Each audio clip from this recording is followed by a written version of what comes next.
Shettar Savadi BJP ಬಿಟ್ಟ ಮೇಲೆ ಲಿಂಗಾಯತ ಮತಗಳು ಬಿಜೆಪಿಯಿಂದ ದೂರ ಆಗ್ತಿದ್ದಂತೆ ಕಾಂಗ್ರೆಸ್ನವರು ಹೀಗಂತ ಹೇಳಿ ಬಿಜೆಪಿಯವರ ನೆಮ್ಮದಿಗೆಡಿಸಿದ್ರು. ಈಗ ಕಾಂಗ್ರೆಸ್ ನೆಮ್ಮದಿಗೆ ಬಿಜೆಪಿ ಭಂಗ ತಂದಿದೆ. ಲಿಂಗಾಯತ ಸಿಎಂ ಘೋಷಣೆಗೂ ಮುಂದಾಗಿದೆ.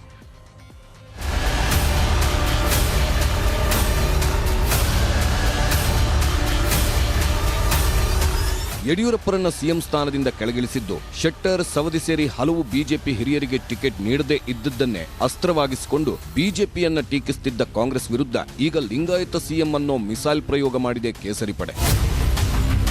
50 ವರ್ಷದಲ್ಲಿ ಒಬ್ಬ ಮುಖ್ಯಮಂತ್ರಿನೂ ಮಾಡಕ್ಕಾಗಲಿಲ್ಲ ಕಾಂಗ್ರೆಸ್. ವೀರಶೈವ ಲಿಂಗಾಯತರು ಮುಖ್ಯಮಂತ್ರಿ ಅಂತ ಘೋಷಣೆ ಮಾಡಿದ್ರು ಒಳ್ಳೇದು. ಮೂಲೆ ಗುಂಪು ಯಾರಾದ್ರೂ ಮಾಡಿದ್ರೆ ವೀರಶೈವ ಅವರಿಗೆ ಅದು ಪಕ್ಕಾ ಕಾಂಗ್ರೆಸ್ ಮಾತ್ರ. ಕಾಂಗ್ರೆಸ್ ವಿರುದ್ಧ ಲಿಂಗಾಯತ ಬ್ರಹ್ಮಾಸ್ತ್ರ. ಬಿಎಸ್ವೈ ನಿವಾಸದಲ್ಲಿ ಬಿಗ್ ಮೀಟಿಂಗ್. ರಾಜ್ಯದ ಬಹುಸಂಖ್ಯಾತ ಲಿಂಗಾಯತ ಸಮುದಾಯವನ್ನ ಕಡೆಗಣಿಸಲಾಗ್ತಿದೆ ಅಂತ ಹೋದಲ್ಲಿ ಬಂದಲ್ಲಿ ಕಾಂಗ್ರೆಸ್ ಪ್ರಚಾರ ಮಾಡುತ್ತಿದೆ. ಆ ಮೂಲಕ ಲಿಂಗಾಯತ ಸಮುದಾಯವನ್ನ ಸೆಳೆಯೋ ಪ್ರಯತ್ನದಲ್ಲಿತ್ತು. ಇದನ್ನೆಲ್ಲ ಸೀರಿಯಸ್ ಆಗಿ ಪರಿಗಣಿಸಿದ ಬಿಜೆಪಿ ನಾಯಕರು ರಾತ್ರಿ ಬಿಎಸ್ವೈ ನಿವಾಸದಲ್ಲಿ ಸಭೆ ಸೇರಿ ಚರ್ಚೆ ನಡೆಸಿದ್ದಾರೆ. ಸಭೆಯಲ್ಲಿ ಪದೇ ಪದೇ ಬಿಎಸ್ವೈ ಅವರನ್ನ ಟೀಕಿಸುತ್ತಿದ್ದ ಬಸನಗೌಡ ಪಾಟೀಲ್ ಯತ್ನಾಳ್ ಸೇರಿದಂತೆ ಲಿಂಗಾಯತ ಸಮುದಾಯದ ಘಟಾನುಘಟಿ ನಾಯಕರು ಭಾಗಿಯಾಗಿದ್ರು. ಈ ಮೂಲಕ ಲಿಂಗಾಯತರೆಲ್ಲ ಒಗ್ಗಟ್ಟಾಗಿದ್ದೇವೆ, ಈ ಸಮುದಾಯಕ್ಕೆ ಪ್ರಾತಿನಿಧ್ಯ ಇದ್ದೇ ಇರುತ್ತೆ ಅನ್ನೋ ಸಂದೇಶ ರವಾನಿಸಿದ್ರು. ಕಾಂಗ್ರೆಸ್ ವಿರುದ್ಧ ವೀರೇಂದ್ರ ಪಾಟೀಲ್ ಅಸ್ತ್ರ. ಸಿಎಂ ಅಭ್ಯರ್ಥಿ ಘೋಷಿಸಲು ಬಿಜೆಪಿ ಸವಾಲು. ಇವತ್ತು ಕಾಂಗ್ರೆಸ್ ವಿರುದ್ಧ ಹರಿಹಾಯ್ದಿರೋ ಸಿಎಂ ಬಸವರಾಜ ಬೊಮ್ಮಾಯಿ, ಲಿಂಗಾಯತರಿಗೆ ಬಿಜೆಪಿ ಯಾವುದೇ ತಾರತಮ್ಯ ಮಾಡಿಲ್ಲ. ಸಿಎಂ ಆಗಿದ್ದ ವೀರೇಂದ್ರ ಪಾಟೀಲ್ಗೆ ನೀವು ಮಾಡಿದ ಅನ್ಯಾಯ ಎಲ್ಲರಿಗೂ ಗೊತ್ತಿದೆ. ಧೈರ್ಯವಿದ್ರೆ ನೀವು ಸಿಎಂ ಅಭ್ಯರ್ಥಿಯನ್ನ ಘೋಷಿಸಿ ಅಂತ ಸವಾಲು ಹಾಕಿದ್ದಾರೆ. 1967ರಿಂದ 50 ವರ್ಷದಲ್ಲಿ ಎಕ್ಸೆಪ್ಟ್ 9 ತಿಂಗಳು ವೀರೇಂದ್ರ ಪಾಟೀಲ್ ಕಾಲದಲ್ಲಿ ಅಷ್ಟು ಬಿಟ್ಟರೆ 50 ವರ್ಷದಲ್ಲಿ ಒಬ್ಬ ಮುಖ್ಯಮಂತ್ರಿನೂ ಮಾಡಕ್ಕಾಗಲಿಲ್ಲ ಕಾಂಗ್ರೆಸ್. 50 ವರ್ಷದಲ್ಲಿ ಎರಡನೇದಾಗಿ 9 ತಿಂಗಳು ಅವ್ರು ನಡೆಸ್ಕೊಂಡ ರೀತಿ ವೀರೇಂದ್ರ ಪಾಟೀಲ್ನ ನಡೆಸ್ಕೊಂಡ ರೀತಿ, ಏರ್ಪೋರ್ಟ್ ಅಲ್ಲೇ ಅವ್ರನ್ನ ಕಿತ್ತಾಕಿದ್ರು. ರಾಜಶೇಖರ್ ಮೂರ್ತಿ ನಡೆಸ್ಕೊಂಡಂತ ರೀತಿ ಹಲವಾರು ಉದಾಹರಣೆಗಳಿದ್ದಾವೆ. ತುಂಬಾ ಗಂಭೀರವಾದ ವಿಚಾರವನ್ನ ಸನ್ಮಾನ್ಯ ಯಡಿಯೂರಪ್ಪನವರು, ಬಸವರಾಜ ಬೊಮ್ಮಾಯಿ ಅವರು, ನಮ್ಮ ಮುಖಂಡರು, ಹೈಕಮಾಂಡ್ ಮಾತನಾಡಿ ವೀರಶೈವರನ್ನ ತಳ್ಳಿ ಆಗ್ತಕ್ಕಂಥ ಸಂದರ್ಭ ಸನ್ನಿವೇಶ ಯಾವತ್ತೂ ಈ ರಾಜ್ಯದ ಮಹಾಜನತೆ ಬಂದಿಲ್ಲ. ಆ ಥರ ಮೂಲೆ ಗುಂಪು ಯಾರಾದರೂ ಮಾಡಿದ್ರೆ ವೀರಶೈವರಿಗೆ ಅದು ಪಕ್ಕಾ ಕಾಂಗ್ರೆಸ್ ಮಾತ್ರ. ಮುಂದಿನ ದಿನಮಾನದಲ್ಲಿ ನಮ್ಮ ರಾಷ್ಟ್ರೀಯ ನಾಯಕರು ವೀರಶೈವ ಲಿಂಗಾಯತರು ಮುಖ್ಯಮಂತ್ರಿ ಅಂತ ಘೋಷಣೆ ಮಾಡಿದ್ರು ಒಳ್ಳೇದಂತ ನನ್ನ ವೈಯಕ್ತಿಕ ಭಾವನೆ, ನನ್ನ ಅನಿಸಿಕೆ. ರಾಜ್ಯದಲ್ಲಿ ವೀರಶೈವ ಲಿಂಗಾಯತರು ಮುಖ್ಯಮಂತ್ರಿಯಾಗಿ ಘೋಷಣೆ ಮಾಡಬೇಕಂತೇಳಿ ನನ್ನ ವೈಯಕ್ತಿಕ ನಿರ್ಧಾರ. ಬಿಎಸ್ವೈ ನಿವಾಸದಲ್ಲಿ ಸಭೆ ನಡೆಸೋದ್ರ ಮೂಲಕ ಬಿಜೆಪಿ ನಾಯಕರು ಮಾಡಿರೋ ಪ್ಲಾನ್ ಏನು ಅನ್ನೋದನ್ನ ನೋಡೋದಾದ್ರೆ, ಪ್ರಣಾಳಿಕೆಯಲ್ಲಿ ಸಿಎಂ ಅಭ್ಯರ್ಥಿ ಘೋಷಣೆಗೆ ಪ್ಲಾನ್ ಮಾಡಿಕೊಂಡಿದ್ದು ಬಿಜೆಪಿ ಲಿಂಗಾಯತ ನಾಯಕನನ್ನೇ ಸಿಎಂ ಅಭ್ಯರ್ಥಿ ಎಂದು ಘೋಷಣೆಗೆ ಚಿಂತನೆ ನಡೆಸಿದೆ. ಪಕ್ಷ ಬಹುಮತ ಪಡೆದರೆ ಹಾಲಿ ಸಿಎಂ ಬೊಮ್ಮಾಯಿ ಅವರನ್ನೇ ಸಿಎಂ ಆಗಿ ಮುಂದುವರಿಸುವ ಚಿಂತನೆ ನಡೆಸಿದ್ದಾರೆ. ಅಲ್ಲದೆ ಹೆಸರು ಘೋಷಣೆಗೂ ಮುನ್ನ ಯಡಿಯೂರಪ್ಪ ಜೊತೆ ಮತ್ತೊಮ್ಮೆ ಚರ್ಚೆ ನಡೆಸೋದರ ಜೊತೆಗೆ ಕೇಂದ್ರದ ಪ್ರಮುಖ ನಾಯಕರಿಂದ ಬಹಿರಂಗ ಘೋಷಣೆ ಮಾಡಿಸೋದಾಗಿದೆ. ಈ ಮೂಲಕ ಕಾಂಗ್ರೆಸ್ಗೆ ಟಕ್ಕರ್ ಕೊಡೋದಲ್ಲದೆ ನೀವು ಕೂಡ ಲಿಂಗಾಯತ ಸಿಎಂ ಘೋಷಿಸಿ ಅಂತ ಸವಾಲು ಹಾಕೋದಾಗಿದೆ. ಜೊತೆಗೆ ಮತದಾರರ ಮುಂದೆಯೂ ಲಿಂಗಾಯತ ಸಿಎಂ ಅಸ್ತ್ರ ಬಳಕೆ ಮಾಡಿ ಲಿಂಗಾಯತ ಮತಗಳು ಚದುರದಂತೆ ಮುಂಜಾಗ್ರತೆ ವಹಿಸೋದಾಗಿದೆ. ಬಿಜೆಪಿ ವಿರುದ್ಧ ಮುಗಿಬಿದ್ದ ಕೈಪಡೆ.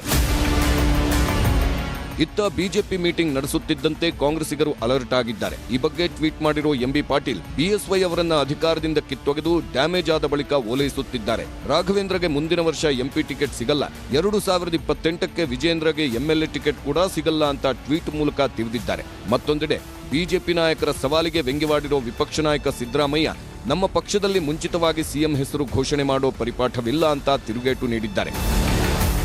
ಕಾಂಗ್ರೆಸ್ ಪಾರ್ಟಿನಲ್ಲಿ ಯಾವತ್ತೂ ಕೂಡ ಫಸ್ಟ್ ಆಫ್ ಆಲ್ ಮೊದಲೇ ಚೀಫ್ ಮಿನಿಸ್ಟರ್ನ ಘೋಷಣೆ ಮಾಡಲ್ಲ. ನ್ಯೂಲಿ ಎಲೆಕ್ಟೆಡ್ MLAsಗಳಿದಾರಲ್ಲ, ಅವರು ಲೀಡರ್ ಆಫ್ ದಿ ಲೆಜಿಸ್ಲೇಚರ್ನ ಆಯ್ಕೆ ಮಾಡಲ್ಲ. ಆಮೇಲೆ ಹೈಕಮಾಂಡ್ನವರು ತೀರ್ಮಾನ ತಗೊಳ್ತಾರೆ. This is the procedure, this is the democratic process.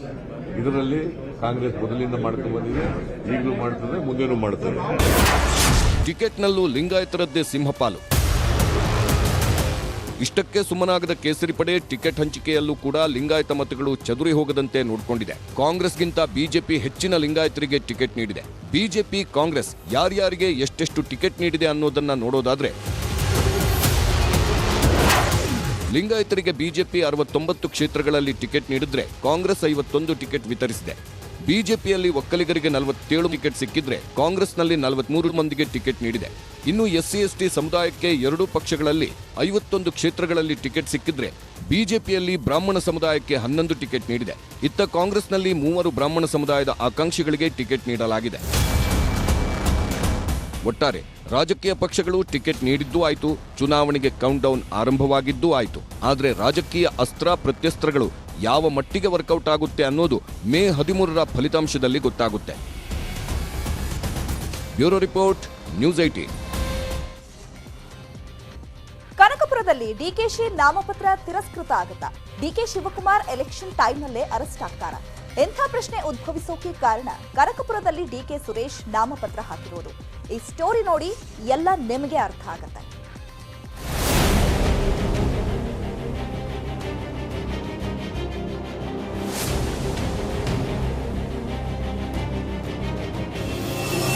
ಕನಕಪುರದಿಂದ DK Suresh ದಿಢೀರ್ ನಾಮಪತ್ರ. ಹಾಗಾದ್ರೆ ಡಿಕೆಶಿ ನಾಮಪತ್ರ ವಜಾ ಆಗುತ್ತಾ? ಡಿಕೆ ಶಿವಕುಮಾರ್ ಅವ್ರನ್ನ ಟಾರ್ಗೆಟ್ ಮಾಡಿರೋಂಥದ್ದು ಸತ್ಯವಾದ ಮಾತು. ದೆಹಲಿ ಪ್ರೆಸ್ ಕಾನ್ಫರೆನ್ಸ್ ನಲ್ಲಿ ಅವ್ರು ಹೇಳಿದ್ದಾರೆ, ನಾವು ಡಿಕೆ ಶಿವಕುಮಾರ್ ಅವ್ರಿಗೆ ಟಕ್ಕರ್ ಕೊಡ್ತೀವಿ ಅಂತ. ಕೆಲವೊಂದು ಕುತಂತ್ರಗಳು ನಡೀತಾ ಇರುವಂಥದ್ದು ಅಲ್ಲಲ್ಲಿ ಕೇಳಿ ಬರ್ತಾ ಇದೆ. ಅದಕ್ಕೆ ಮುಂಜಾಗ್ರತಾ ಕ್ರಮವಾಗಿ ನಾನು ನಾಮಪತ್ರವನ್ನು ಸಲ್ಲಿಕೆ ಮಾಡಿದ್ದೀನಿ. ಅದು ಬಂಧನ, ನೋಟಿಸು, ಕೇಸು ತಾವೇ ನೋಡ್ತಾ ಇದ್ದೀರಿ. ಪ್ರತಿನಿತ್ಯ ಕೋರ್ಟ್ಗಳಲ್ಲಿ, ನ್ಯಾಯಾಲಯಗಳಲ್ಲಿ ಕೇಸ್ಗಳು ಬರ್ತಾ ಇದೆ. ಮೊನ್ನೆ ಕೂಡ ನಮಗೆ ಇನ್ಕಮ್ ಟ್ಯಾಕ್ಸಿಂದ ನೋಟಿಸಸ್ಸು ಚೆನ್ನೈಯಿಂದ ಬಂದಿತ್ತು, ನೀವೇ ಖುದ್ದು ಬರಬೇಕು ಅಂತೇಳಿ. ಡಿಕೆ ಸುರೇಶ್ ಕನಕಪುರದಿಂದ ವಿಧಾನಸಭೆ ಚುನಾವಣೆಗೆ ಇವತ್ತು ದಿಢೀರ್ ಅಂತ ನಾಮಪತ್ರ ಸಲ್ಲಿಸಿ ಕೊಟ್ಟ ಹೇಳಿಕೆ ಇದು. ಡಿಕೆ ಶಿವಕುಮಾರ್ ಅವರನ್ನ ಕನಕಪುರದಲ್ಲಿ ಕಟ್ಟಿಹಾಕಲು ಆಗಲ್ಲ, ಅದಕ್ಕೆ ಅವರ ಮೇಲೆ ಕುತಂತ್ರ ನಡೆಸಿದ್ದಾರೆ ಬಿಜೆಪಿಯವರು. ತಾಂತ್ರಿಕ ಕಾರಣ ಕೊಟ್ಟು ಡಿಕೆ ಶಿವಕುಮಾರ್ ನಾಮಪತ್ರ ವಜಾ ಮಾಡೋ ಸಾಧ್ಯತೆಗಳಿವೆ ಅನ್ನೋದು ಡಿಕೆ ಸುರೇಶ್ ನೇರ ಆರೋಪ. ಏನ್ ಬೇಕಾದ್ರೂ ಆಗೋ ಸಾಧ್ಯತೆ ಇದೆ. ಈಗ ಕೆಲವರಿಗೆ ಬಿಜೆಪಿಯವರಿಗೆ ಡಿಕೆ ಶಿವಕುಮಾರ್ ಅವ್ರ ಮೇಲೆ ಬಹಳಷ್ಟು ಕಣ್ಣಿದೆ. ಅವರು ಜನ ಬೆಂಬಲ ಗಳಿಸಿ ಅವ್ರನ್ನೇನು ಮಾಡ್ಲಿಕ್ಕೆ ಸಾಧ್ಯ ಇಲ್ಲ. ನಮ್ಗೆ ಅನುಮಾನಗಳಿದೆ. ಮಾಡ್ತಾರೆ ಅಂತ ನನಗೆ ಆ ತರದ ಸಾಧ್ಯತೆಗಳು ಬಹಳ ವಿರಳ. ಎಲ್ಲವೂ ಕೂಡ ದಾಖಲಾತಿಗಳು ಸರಿಯಾಗಿದೆ ಅಂದುಕೊಂಡಂತಾದ್ರೆ ಡಿಕೆ ಶಿವಕುಮಾರ್ ಸ್ಪರ್ಧೆ ಮಾಡ್ತಾರಂತ ಅದನ್ನ ಕಾದ್ ನೋಡೋಣ. ನಾಮಪತ್ರದಲ್ಲಿ ಯಾವ ಸಮಸ್ಯೆನೂ ಇಲ್ಲ, ಲೆಕ್ಕಾಚಾರ ಹಾಕಿ ನಾಮಪತ್ರ ಹಾಕಿಸಿದ್ದು. ಏನಾದ್ರು ಮಾಡಿ ತೊಂದರೆ ಕೊಡಬೇಕು ಅನ್ನೋದು ದೊಡ್ಡ ಪ್ರಯತ್ನ, ಷಡ್ಯಂತ್ರ ನಡೀತಾ ಇದೆ. ಎಲ್ಲ ಕೂಡ ಎದುರಿಸುವ ಶಕ್ತಿ ಭಗವಂತ ನಾನು ನಂಬಿರೋಂಥ ದೇವರು ಮತ್ತು ಜನತೆ ಕೊಟ್ಟಿದ್ದಾರೆ. ರಾಹುಲ್ ಗಾಂಧಿನೇ ಬಿಡಲಿಲ್ಲ, ನನ್ನ ಬಿಡ್ತಾರೇನ್ರಿ? ಸೋನಿಯಾ ಗಾಂಧಿ ಪಾಪ ಏನೂ ಇಲ್ಲ, ಅವ್ರ ಮೇಲೆ ಕೇಸ್ ಹಾಕಿದ್ರು, ನನ್ನ ಬಿಡ್ತಾರಾ? ಅವ್ರಿಗೆ ಯಾರ್ಯಾರಿಗೆ ಅವ್ರು ತೊಂದರೆ ಕೊಡಬೇಕು, ಯಾರ್ಯಾರಿಗೆ ಶಕ್ತಿ ಕುಗ್ಗಿಸ್ಬೇಕು ಎಲ್ಲ ಮಾಡ್ತಾ ಇದ್ದಾರೆ. ಕೆಲಸ ನಮ್ಮದು, ಫಲ ದೇವರದ್ದು. ವ್ಯಂಗ್ಯವಾಗಿಯೇ ತಿರುಗೇಟು ಕೊಟ್ಟ ಅಶೋಕ್. ದಿಢೀರ್ ಬೆಳವಣಿಗೆಗಳಲ್ಲಿ ಡಿಕೆ ಸುರೇಶ್ ಕನಕಪುರದಲ್ಲಿ ನಾಮಪತ್ರ ಹಾಕಿದ್ದಕ್ಕೆ ಅಶೋಕ್ ವ್ಯಂಗ್ಯವಾಡಿದ್ರು. ಪದ್ಮನಾಭನಗರಕ್ಕೆ ಬರ್ತಾರೆ ಅಂದ್ಕೊಂಡಿದ್ದೆ, ಬಂದಿಲ್ಲ. ಕನಕಪುರದಲ್ಲೂ ನನ್ನ ಗೆಲುವು ನಿಶ್ಚಿತ ಅಂದ್ರು ಅಶೋಕ್. ನನ್ನ ಪ್ರಯತ್ನವನ್ನ ನಾನು ಮಾಡ್ತೀನಿ, ನಿನ್ನ ಬಿಟ್ಟುಬಿಡು ಅಂತ ಭಗವಂತ ಹೇಳಿದೆ. ನೀನ್ ಬಿಟ್ಬಿಡು, ನೀನ್ ಪ್ರಯತ್ನ ಮಾಡು, ನಾನು ನಿನ್ಗೆ ಒಳ್ಳೆ ಗೆಲುವನ್ನ ಕೊಡ್ತೀನಿ ಅಂತ ಭಗವಂತ ಹೇಳಿದೆ. ಆ ಭಗವಂತನ ಮೇಲೆ, ಕನಕಪುರದ ಜನತೆ ಮೇಲೆ ವಿಶ್ವಾಸ ಇಟ್ಟು ನಾನು ಚುನಾವಣೆಗೆ ಹೋಗ್ತೀನಿ. ಯಾಕೋ ಡಿ ಕೆ ಶಿವಕುಮಾರ್ ಅವರು ಪದ್ಮನಾಭನಗರಕ್ಕೆ ಬರಲಿಲ್ಲ. ಬಹಳ ಟ್ರೈ ಮಾಡಿದ್ದಾರೆ, ಹೇಗೆ ಏನು ನಾನು ಬಂದಿರ್ತಾರೆ ಏನು ಅಂತ ಯಾಕೋ ಗೊತ್ತಾಗಿಲ್ಲ. ಆಮೇಲೆ ಯಾಕೋ ಅವ್ರ ಹಿಂಜರಿಕೆ ಆಗಿರ್ಬೇಕು. ಪದ್ಮನಾಭನಗರ ಅಂದ್ರೆ ಪದ್ಮ ಅಂದ್ರೆ ಕಮಲ, ಇಲ್ಲಿ ಕಮಲ ನ್ಯಾಚುರಲ್ ಕಮಲ ಇದೆ. 20 ಲಾಯರ್ಗಳು, 20 ಆಡಿಟರ್ಗಳು ಎಲ್ಲ ಇಟ್ಕೊಂಡಿರೋರ್ಗೆ ಭಯ ಯಾಕೆ? ಆ ಫಿಯರ್ ಅವ್ರಿಗೆ ಯಾಕೆ ಬಂದಿದೆ ಅಂತ ಗೊತ್ತಿಲ್ಲ. ಡಿಕೆ ಶಿವಕುಮಾರ್ ನಾಮಪತ್ರ ತಿರಸ್ಕೃತ ಆಗುತ್ತೋ ಇಲ್ವೋ ಅನ್ನೋದು ಏಪ್ರಿಲ್ 24ರ ಒಳಗೆ ಗೊತ್ತಾಗುತ್ತೆ. ಆದ್ರೆ ತಿರಸ್ಕೃತ ಆಗಿದ್ದೇ ಆದ್ರೆ ಅದಕ್ಕೆ ನಿಖರ ಕಾರಣಗಳನ್ನ ಚುನಾವಣಾ ಆಯೋಗ ಕೊಡ್ಲೇಬೇಕು, ಕೊಟ್ಟೇ ಕೊಡುತ್ತೆ. ಆಮೇಲೂ ಕಾನೂನು ಹೋರಾಟ ಇದ್ದೇ ಇರುತ್ತೆ. ನೋಡೋಣ ಏನಾಗುತ್ತೆ ಅಂತ. Bureau report, news 18. ಇನ್ನು ಡಿಕೆ ಸುರೇಶ್ ಕನಕಪುರದಿಂದ ಅರ್ಜಿ ಹಾಕಿದ್ದಕ್ಕೆ ಕಾರಣ ಡಿಕೆಶಿಗೆ ಕಾಡ್ತಿರೋ ಬಂಧನದ ಭೀತಿ. ಈಗ ಡಿಕೆಶಿಗೆ 3 ಕಂಟಕಗಳು ಎದುರಾಗಿದೆ.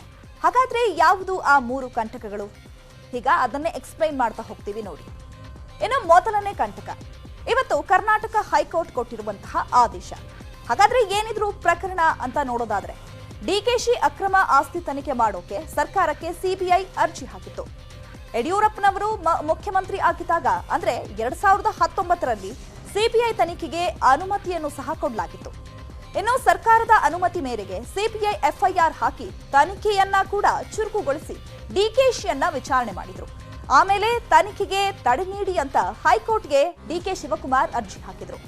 ಈ ಅರ್ಜಿಯನ್ನ ಹೈಕೋರ್ಟ್ ಇವತ್ತು ವಜಾ ಮಾಡಿದ್ದು ಡಿಕೆ ಶಿವಕುಮಾರ್ಗೆ ಶಾಕ್ ಕೊಟ್ಟಿದೆ. ಈಗ ಡಿಕೆ ಶಿವಕುಮಾರ್ಗೆ ಸಿಬಿಐನಿಂದ ಎಲೆಕ್ಷನ್ ಟೈಮ್ನಲ್ಲೇ ಡಿಕೆಶಿಗೆ ಬಂಧನದ ಭೀತಿ ಶುರುವಾಗಿದೆ.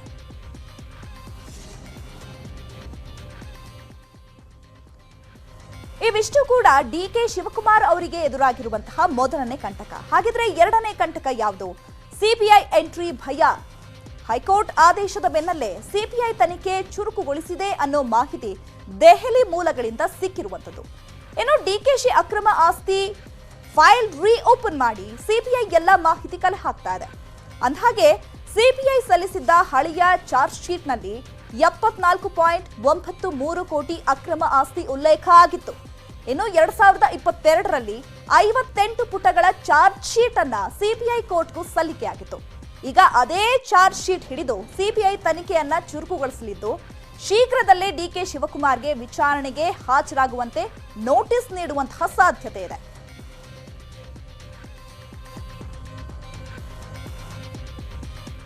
ಇವಿಷ್ಟು ಕೂಡ ಎರಡನೇ ಕಂಟಕ ಆದ್ರೆ ಇನ್ನು ಡಿಕೆ ಶಿವಕುಮಾರ್ಗೆ ಕಾಡ್ತಾ ಇರೋ ಮೂರನೇ ಕಂಟಕ ಯಾವುದು ಅಂತ ನೋಡೋದಾದ್ರೆ ಆದಾಯ ತೆರಿಗೆ ಇಲಾಖೆ ಭಯ.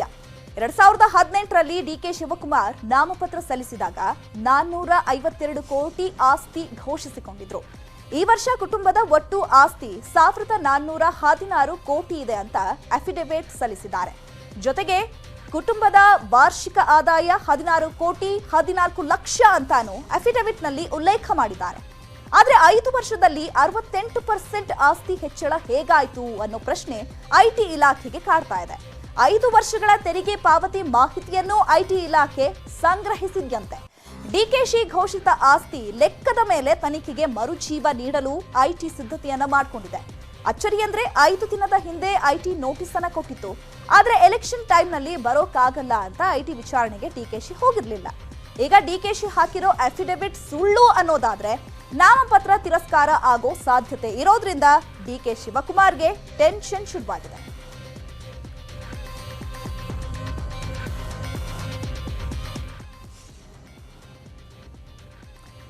ಮಂಗಳೂರು ಉತ್ತರ ಕಾಂಗ್ರೆಸ್ ಟಿಕೆಟ್ 2 ಕೋಟಿಗೆ ಸೇಲ್ ಆಗಿದೆ ಅಂತ ಜೆಡಿಎಸ್ ಅಭ್ಯರ್ಥಿ ಮೊಯಿದ್ದೀನ್ ಬಾವಾ ಬಾಂಬ್ ಸಿಡಿಸಿದ್ದಾರೆ. ಕೆಪಿಸಿಸಿ ಅಧ್ಯಕ್ಷ ಡಿಕೆ ಶಿವಕುಮಾರ್ 2 ಕೋಟಿಗೆ ಇನಾಯತ್ ಅಲಿಗೆ ಟಿಕೆಟ್ ನೀಡಿದ್ದಾರೆ ಅಂತ ಆರೋಪಿಸಿದ್ದಾರೆ.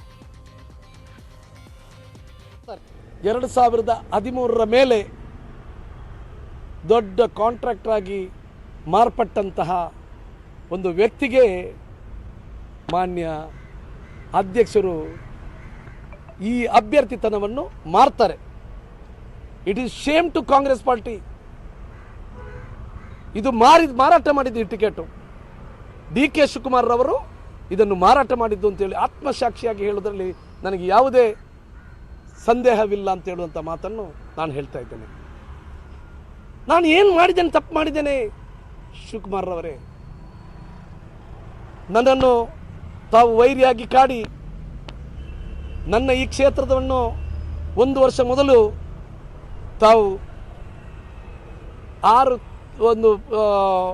ಇನಾಯತ್ ಅಲಿ ಅಂತ ಹೇಳುವಂತಹ ಒಂದು ವ್ಯಕ್ತಿಯನ್ನು ತಂದು ಈ ಭಾಗಕ್ಕೆ ಅವರಿಗೆ 20 ವರ್ಷದಲ್ಲಿ ನಮ್ಮ ಜಿಲ್ಲಾ ಕಾಂಗ್ರೆಸ್ನಲ್ಲಿ ತಾವು ನೋಡಿರ್ಬೋದು, ಪತ್ರಿಕಾ ಮಾಧ್ಯಮದವರು ಕಂಡಿರಲಿಲ್ಲ. ಏನೋ NSA ಇದ್ದು ರಾಷ್ಟ್ರೀಯ ಸೆಕ್ರೆಟರಿ ಆಗಿದ್ದರು. ಆದರೆ ಅಂತಹ ವ್ಯಕ್ತಿಗೆ ಇವತ್ತು ಜನರಲ್ ಸೆಕ್ರೆಟರಿಯನ್ನು ಕೊಡ್ತಾರೆ, ಮಂಗಳೂರು ದಕ್ಷಿಣದ ಉಸ್ತುವಾರಿಯನ್ನು ಕೊಡ್ತಾರೆ. ತದನಂತರ ನೀ ಮುನ್ನುಗ್ಗು ಮಂಗಳೂರು ಉತ್ತರ ಕ್ಷೇತ್ರಕ್ಕೆ, ಅಲ್ಲಿ ನೀನು ಬೇಸ್ ಮಾಡಿ ನಿನಗೆ ನಾನು ಟಿಕೆಟ್ ಕೊಡ್ತೇನೆ ಅಂತ ಹೇಳುವಂಥ ಆಶ್ವಾಸನೆ. ರಾಜ್ಯ ರಾಜಕೀಯದಲ್ಲಿ ಸಂಚಲನ ಸೃಷ್ಟಿ ಮಾಡಿದ್ದು ಹಾಸನ ಕ್ಷೇತ್ರದ ಅಭ್ಯರ್ಥಿ. ಇಡೀ ಕುಟುಂಬವನ್ನ ಎದುರು ಹಾಕಿಕೊಂಡು ಟಿಕೆಟ್ ಘೋಷಣೆ ಮಾಡಲಾಗಿತ್ತು. ಆದ್ರೀಗ ಎಲ್ಲವೂ ಸುಖಾಂತ್ಯ. ಇವತ್ತು ಒಗ್ಗಟ್ಟಿನ ಮಂತ್ರ ಎದ್ದು ಕಾಣಿಸ್ತಿತ್ತು.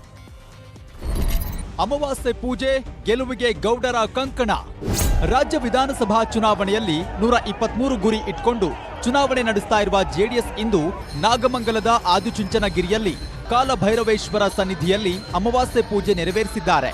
ಮಾಜಿ ಪ್ರಧಾನಿ ದೇವೇಗೌಡರ ಸಮ್ಮುಖದಲ್ಲಿ ಜೆಡಿಎಸ್ ಅಭ್ಯರ್ಥಿಗಳ ಗೆಲುವಿಗೆ ಪ್ರಾರ್ಥಿಸಿದ್ರು. ಅಮಾವಾಸ್ಯೆ ಪೂಜೆಗೆ ಬಂದು ಬಹಳ ದಿನ ಆಯ್ತು. ದೊಡ್ಡವರಿದ್ದಾಗ ಮೊದಲನೇ ಬಾರಿ ಬಂದೆ ಬಾಲಗಂಗಾಧರನಾಥ್. ಆದರೆ ಇವತ್ತು 9 ಗಂಟೆಯೊಳಗೆ ಬಂದು ಪೂಜೆ ಮಾಡಿಸ್ಬೇಕು ಅನ್ನೋ ಮಹತ್ವ ಆಕಾಂಕ್ಷೆ ಇತ್ತು. ಇವತ್ತು ಸ್ವಲ್ಪ ಲೇಟ್. ಇನ್ನು ಹಾಸನದಲ್ಲಿ ಭವಾನಿ ರೇವಣ್ಣಗೆ ಟಿಕೆಟ್ ಪಡೆಯೋದಕ್ಕೆ ಇನ್ನಿರದ ಕಸರತ್ತು ನಡೆಸಿ ಬಳಿಕ ರೇವಣ್ಣ ಕುಟುಂಬ ಭವಾನಿ ಪರವಾಗಿ ವಕಾಲತ್ತು ವಹಿಸಿತ್ತು. ಅಂತಿಮವಾಗಿ ಇಡೀ ಕುಟುಂಬದ ನಿರ್ಧಾರ ವಿರೋಧಿಸಿ ಸ್ವರೂಪ್ ಪ್ರಕಾಶ್ಗೆ ಟಿಕೆಟ್ ಘೋಷಣೆ ಮಾಡಿದ್ರು ಕುಮಾರಸ್ವಾಮಿ. ನಿನ್ನೆ ಒಗ್ಗಟ್ಟಿನ ಮಂತ್ರ ಪಠಿಸಿದ ಬಳಿಕ ಇವತ್ತು ಸ್ವರೂಪ್ ಪರ ಭವಾನಿ ರೇವಣ್ಣ, ಪ್ರಜ್ವಲ್, ಸೂರಜ್ ಪ್ರಚಾರ ಮಾಡಿದ್ರು.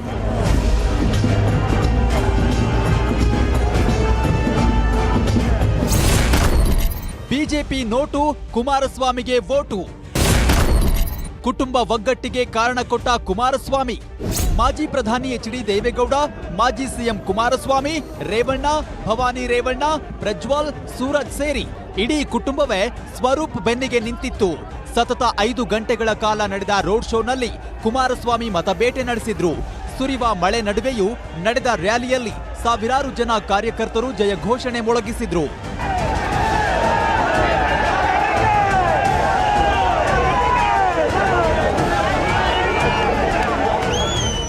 ನನ್ನ ಒಂದು ರೀತಿಯ ಹೇಳಬೇಕು ಅಂದರೆ ಇವತ್ತು ಜನ ಸೇರಿರೋದು ನೋಡಿದ್ರೆ ಸ್ವರೂಪ್ ಗೆದ್ದಾಗಿದೆ.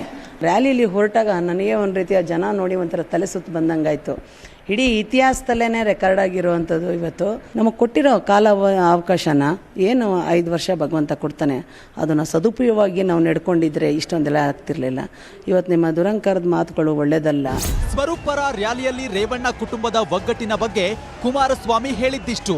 ಅಂತಿಮವಾಗಿ ಭವಾನಿ ಅವರಿಗೆ ಹಲವಾರು ಪಕ್ಷದ ಮಹಿಳಾ ಕಾರ್ಯಕರ್ತರು ನೀವು ಅಭ್ಯರ್ಥಿ ಆಗಬೇಕು ಅಂತ ಹೇಳಿ ಅವರ ಮೇಲೆ ಹಲವಾರು ರೀತಿಯ ಒತ್ತಡಗಳನ್ನು ಹಾಕಿದ್ರು. ಆದರೆ ಇಲ್ಲಿಯ ಒಂದು ಸನ್ನಿವೇಶಗಳು, ದೇವೇಗೌಡರ ಭಾವನೆಗಳು ಮತ್ತು ಜನತೆಯ ಭಾವನೆಗಳಿಗೆ ಅವರೇ ನನಗೆ ದೂರವಾಣಿ ಮಾಡಿ ಸ್ವರೂಪ್ ಅವರನ್ನ ಇವತ್ತು ಅಭ್ಯರ್ಥಿ ಮಾಡ್ತಕ್ಕಂಥದ್ದಕ್ಕೆ ಸಹಮತ ಇದೆ. ಅವರ ಬಗ್ಗೆ ಲಘುವಾಗಿ ಮಾತನಾಡಿರ್ತಕ್ಕಂಥ ಬಿಜೆಪಿಯ ಅಭ್ಯರ್ಥಿ ಹಣದ ಮಗದಿಂದ ಮಾತಾಡಿದ್ದಾರೆ.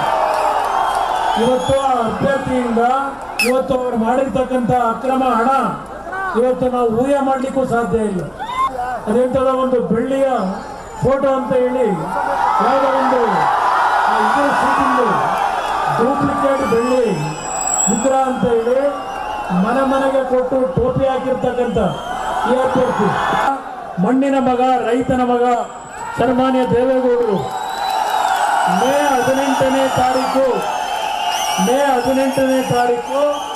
91 ವರ್ಷ ತುಂಬಿ 92 ವರ್ಷಕ್ಕೆ ಕಾಲಿಡ್ತಾ ಇದ್ದಾರೆ. ದೇವೇಗೌಡರಿಗೆ 7 ಸ್ಥಾನಗಳನ್ನು ಮೇ 13ನೇ ತಾರೀಕಿನ ಮತ ಎಣಿಕೆ ದಿನ ಉಡುಗೊರೆಯನ್ನ ಮೇ 18ಕ್ಕೆ 92ನೇ ವಯಸ್ಸಿಗೆ ಪಾದಾರ್ಪಣೆ ಮಾಡ್ತಕ್ಕಂಥ ನಿಮ್ಮ ಮನೆಯ ಹಾಸನ ಜಿಲ್ಲೆಯಲ್ಲಿ ಗೆದ್ದು ಬೀಗುವ ವಿಶ್ವಾಸದಲ್ಲಿರುವ ಜೆಡಿಎಸ್ ಗೌಡರನ್ನ ಕರೆತಂದು ಜನರ ಮನಸೆಳೆಯುವ ಕೆಲಸ ಮಾಡಿದೆ. ಹಾಸನದ ಜನ ಯಾರಿಗೆ ಮಣೆ ಹಾಕ್ತಾರೆ ಅನ್ನೋದನ್ನ ಕಾದ್ ನೋಡಬೇಕಾಗಿದೆ. ಅವನು ಏನೇ ದುಡ್ಡು ಕೊಡ್ಲಿ, ಬಿಜೆಪಿಯ ನೋಟು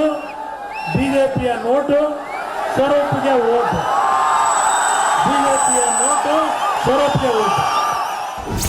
ಬ್ಯೂರೋ ರಿಪೋರ್ಟ್, ನ್ಯೂಸ್ 18. ನಾಮಪತ್ರ ಸಲ್ಲಿಕೆ ಇವತ್ತಿಗೆ ಮುಗಿದಿದೆ. ನಾಳೆಯಿಂದ ಅಬ್ಬರದ ಪ್ರಚಾರ ಶುರುವಾಗಲಿದೆ. ಕೊನೆಯ ದಿನದ ನಾಮಪತ್ರ ಸಲ್ಲಿಕೆ ಅಬ್ಬರ ಹೇಗಿತ್ತು ಬನ್ನಿ ನೋಡೋಣ. ಮಾನ್ವಿ ಬಿಜೆಪಿ ಅಭ್ಯರ್ಥಿ ಬಿವಿ ನಾಯಕ್ ಇಂದು ನಾಮಪತ್ರ ಸಲ್ಲಿಸಿದ್ದಾರೆ. ರಾಯಚೂರು ನಗರ ಕಾಂಗ್ರೆಸ್ ಅಭ್ಯರ್ಥಿ ಮಹಮ್ಮದ್ ಶಾಲಂ ಹಾಗೂ ಲಿಂಗಸಗೂರು ಕಾಂಗ್ರೆಸ್ ಅಭ್ಯರ್ಥಿ ಹಾಲಿ ಶಾಸಕ ಡಿಎಸ್ ಹುಲಕೇರಿ ಕೂಡ ನಾಮಪತ್ರ ಸಲ್ಲಿಸಿದರು. ಚಿತ್ರದುರ್ಗದಲ್ಲಿ ಬಿಜೆಪಿ ಅಭ್ಯರ್ಥಿ ಜಿಎಚ್ ತಿಪ್ಪಾರೆಡ್ಡಿ ನಾಮಪತ್ರ ಸಲ್ಲಿಸಿದರು. ನಾಮಿನೇಷನ್ಗೂ ಮುನ್ನ ಬೃಹತ್ ಮೆರವಣಿಗೆ ನಡೆಯಿತು. ತಿಪ್ಪಾರೆಡ್ಡಿಗೆ ಕೇಂದ್ರ ಆರೋಗ್ಯ ಸಚಿವ Mansukh Mandaviya, BJP MLC K S ಸಾಥ್ ನೀಡಿದರು. ಹೊಳಲ್ಕೆರೆ ಕಾಂಗ್ರೆಸ್ ಅಭ್ಯರ್ಥಿ ಎಚ್ ಆಂಜನೇಯ ನಾಮಪತ್ರ ಸಲ್ಲಿಸಿದರು. ತಮಟೆ ಸದ್ದು, ಲಂಬಾಣಿ ಮಹಿಳೆಯರು ಸಾಂಪ್ರದಾಯಿಕ ಉಡುಗೆ ತೊಟ್ಟು ನೃತ್ಯ ಮಾಡಿದ್ರು.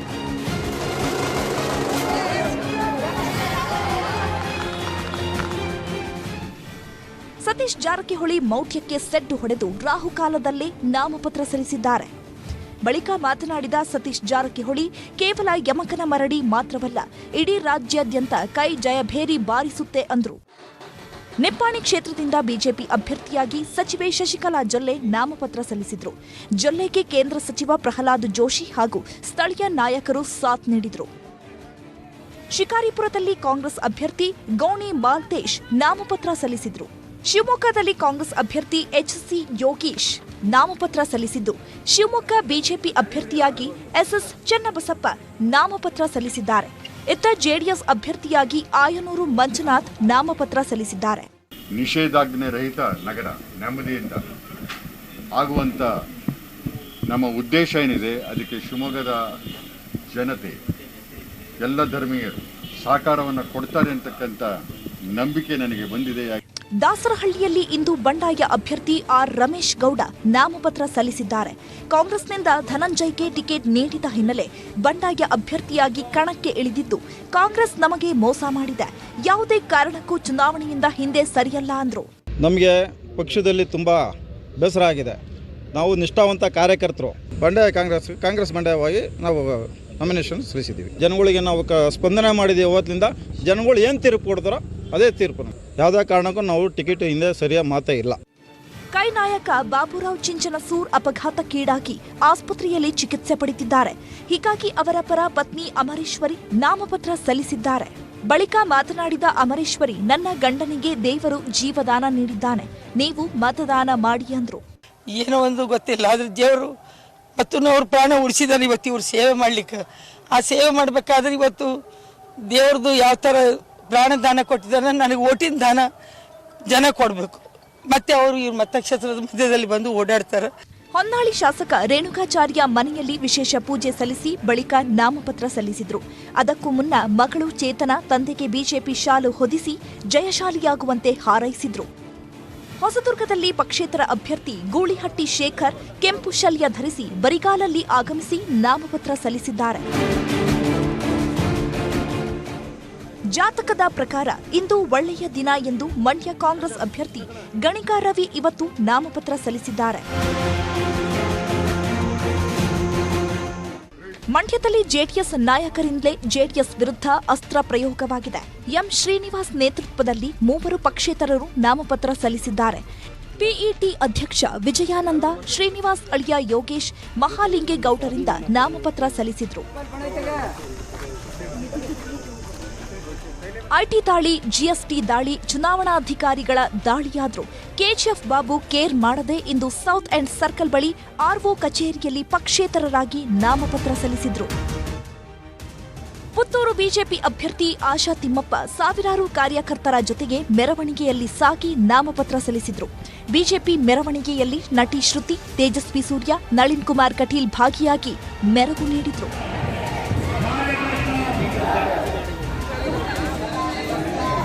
ಮಂಗಳೂರು ವಿಧಾನಸಭಾ ಕ್ಷೇತ್ರದ ಕಾಂಗ್ರೆಸ್ ಅಭ್ಯರ್ಥಿಯಾಗಿ ಯುಟಿ ಖಾದರ್ ನಾಮಪತ್ರ ಸಲ್ಲಿಸಿದ್ರು. ನಾಮಪತ್ರ ಸಲ್ಲಿಕೆ ಮುನ್ನ ತೊಕ್ಕೊಟ್ಟುವಿನ ಬ್ರಹ್ಮಶ್ರೀ ನಾರಾಯಣ ಗುರು ಮಂದಿರ, ರಕ್ತೇಶ್ವರಿ ದೇವಸ್ಥಾನ, ಸೆಬಾಸ್ಟಿಯನ್ ಚರ್ಚ್ ಹಾಗೂ ಉಳ್ಳಾಲ ದರ್ಗಕ್ಕೆ ಭೇಟಿ ನೀಡಿ ಪ್ರಾರ್ಥನೆ ಸಲ್ಲಿಸಿದ್ರೆ, ಮಂಗಳೂರು ದಕ್ಷಿಣ ಕ್ಷೇತ್ರದ ಕಾಂಗ್ರೆಸ್ ಅಭ್ಯರ್ಥಿ ಜೆಆರ್ ಲೋಬೋ ನಾಮಪತ್ರ ಸಲ್ಲಿಸಿದ್ರು.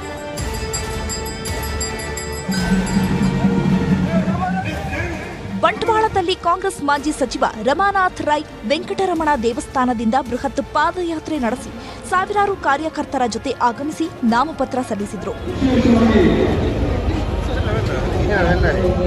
ವಿನಯ್ ಕುಲಕರ್ಣಿ ಅನುಪಸ್ಥಿತಿಯಲ್ಲಿ ಅವರ ಪತ್ನಿ ಶಿವಲೀಲಾ ಕುಲಕರ್ಣಿ ನಾಮಪತ್ರ ಸಲ್ಲಿಸಿದ್ದಾರೆ. ದೊಡ್ಡಬಳ್ಳಾಪುರ ಜೆಡಿಎಸ್ ಅಭ್ಯರ್ಥಿ ಬಿ ಮುನೇಗೌಡ ನೆಲತಾಂಜನೇಯ ದೇವಾಲಯದಲ್ಲಿ ವಿಶೇಷ ಪೂಜೆ ಸಲ್ಲಿಸಿ ಸಾವಿರಾರು ಬೆಂಬಲಿಗರೊಂದಿಗೆ ಶಕ್ತಿ ಪ್ರದರ್ಶನ ನಡೆಸಿದ್ರು. ಬಳಿಕ ನಾಮಪತ್ರ ಸಲ್ಲಿಸಿದ್ರು. ಬೊಮ್ಮನಹಳ್ಳಿಯಲ್ಲಿ ಕಾಂಗ್ರೆಸ್ ಅಭ್ಯರ್ಥಿ ಉಮಾಪತಿ ಗೌಡ ಸಾವಿರಾರು ಕಾರ್ಯಕರ್ತರು, ಪಕ್ಷದ ಹಿರಿಯ ಮುಖಂಡರ ಜೊತೆ ರೋಡ್ ಶೋ ನಡೆಸಿ ಬಳಿಕ ನಾಮಪತ್ರ ಸಲ್ಲಿಸಿದರು. ಆಮ್ ಆದ್ಮಿ ಪಕ್ಷದ ಎನ್ಕೆ ಸಾಹೇಬ ಬಸವೇಶ್ವರ ವೃತ್ತದಲ್ಲಿ ಬಸವೇಶ್ವರರಿಗೆ ನಮಿಸಿ ಮೆರವಣಿಗೆ ಮೂಲಕ ಆಗಮಿಸಿ ನಾಮಪತ್ರ ಸಲ್ಲಿಸಿದರು. ಹುಬ್ಬಳ್ಳಿ ಕುಂದಗೋಳ ಪಕ್ಷೇತರ ಅಭ್ಯರ್ಥಿ ಮಾಜಿ ಶಾಸಕ ಎಸ್ಐ ಚಿಕ್ಕನಗೌಡರ ಮುಸ್ಲಿಂ ಟೋಪಿ, ಹಸಿರು ಶಾಲು, ಕಂಬಳಿ, ಬಾರುಕೋಲು, ಕೇಸರಿ ಶಾಲು ಹಾಕಿಕೊಂಡು ನಾಮಪತ್ರ ಸಲ್ಲಿಸಿದ್ದಾರೆ. ಅದಕ್ಕೂ ಮುನ್ನ ರೋಡ್ ಶೋ ನಡೆಸಿ ಸರ್ವಧರ್ಮ ಸಮನ್ವಯತೆ ಸಾರಿದ್ರು. ಕೊನೆಯ ಹಂತದಲ್ಲಿ ಶಿಗ್ಗಾವಿ ಕಾಂಗ್ರೆಸ್ ಟಿಕೆಟ್ ಗಿಟ್ಟಿಸಿಕೊಂಡಿದ್ದ ಯಾಸಿರ್ ಖಾನ್ ಪಠಾಣ್ ಬೆಂಬಲಿಗರೊಂದಿಗೆ ತೆರಳಿ ತಹಶೀಲ್ದಾರ್ ಕಚೇರಿಯಲ್ಲಿ ಉಮೇದುವಾರಿಕೆ ಸಲ್ಲಿಸಿದ್ದಾರೆ. Bureau report, news 18. ಬಿಜೆಪಿ ಬಿಟ್ಟ ಶೆಟ್ಟರ್ಗೆ ಶಾಕ್ ಕೊಟ್ಟಿದ್ದಾರೆ ಹುಬ್ಬಳ್ಳಿ ಪೊಲೀಸರು. ಗೂಂಡಾ ಕಾಯ್ದೆಯಡಿ ಶೆಟ್ಟರ್ ಆಪ್ತ ಕಾರ್ಪೊರೇಟರ್ನನ್ನ ಬಂಧಿಸಲಾಗಿದೆ. ಹುಬ್ಬಳ್ಳಿ ಧಾರವಾಡ ಪಾಲಿಕೆ ಸದಸ್ಯ ಚೇತನ್ ಹಿರೇಕೆರೂರ್ ಅವರನ್ನ ಅರೆಸ್ಟ್ ಮಾಡಲಾಗಿದೆ.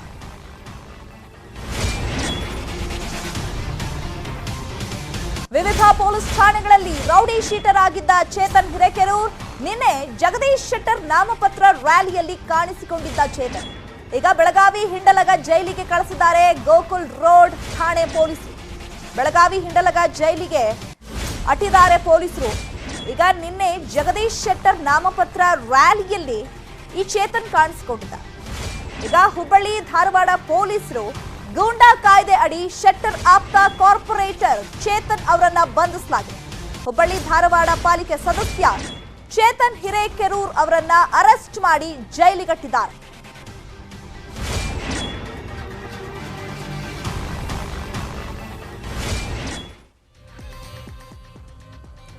ಮೋದಿ ಉಪನಾಮದ ವ್ಯಂಗ್ಯ ಮಾಡಿದ್ದ ರಾಹುಲ್ ಗಾಂಧಿಗೆ ಸೂರತ್ ಕೋರ್ಟ್ 2 ವರ್ಷ ಶಿಕ್ಷೆ ವಿಧಿಸಿತ್ತು. ಶಿಕ್ಷೆ ತೀರ್ಪು ಪ್ರಶ್ನಿಸಿ ರಾಹುಲ್ ಗಾಂಧಿ ಹಾಕಿದ್ದ ಅರ್ಜಿಯನ್ನೇ ವಜಾ ಮಾಡಿದೆ ಸೂರತ್ ಕೋರ್ಟ್. ಇನ್ನಷ್ಟು ಇಕ್ಕಟ್ಟಿಗೆ ಸಿಲುಕಿರೋ ರಾಹುಲ್ ಗಾಂಧಿ ಈಗ ಹೈಕೋರ್ಟ್ಗೆ ಅರ್ಜಿ ಹಾಕಲು ನಿರ್ಧರಿಸಿದ್ದಾರೆ.